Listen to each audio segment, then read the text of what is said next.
Le combat spirituel, chapitre 28.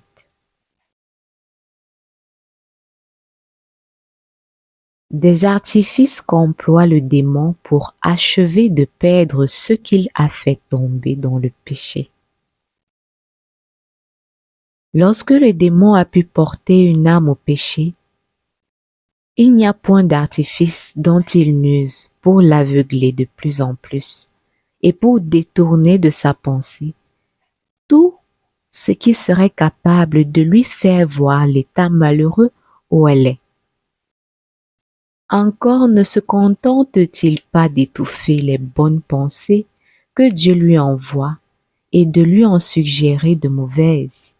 Il tâche de l'engager en des occasions dangereuses et lui dresse des pièges afin qu'elle tombe de nouveau ou dans le même péché ou dans d'autres plus énormes. Ce qui fait que, destituée de la lumière divine, elle augmente de plus en plus ses désordres et s'endurcit dans le mal.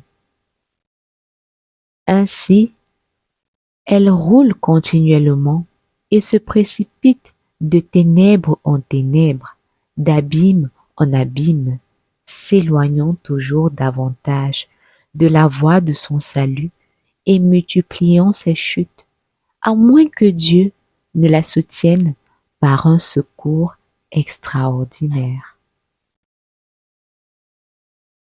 Le remède le plus puissant à ce mal est qu'elle reçoive sans résistance les inspirations divines qui la rappellent des ténèbres à la lumière et du vice à la vertu, et qu'avec beaucoup de ferveur, elle s'écrie: Ah Seigneur, assistez-moi, venez promptement à mon secours, ne permettez pas que je demeure plus longtemps ensevelie dans l'ombre de la mort et du péché.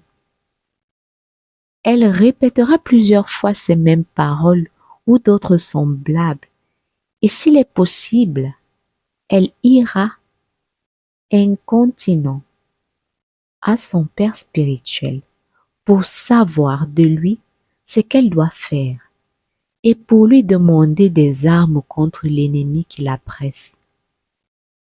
Que si elle ne peut pas y aller sur l'heure, elle aura recours au crucifix.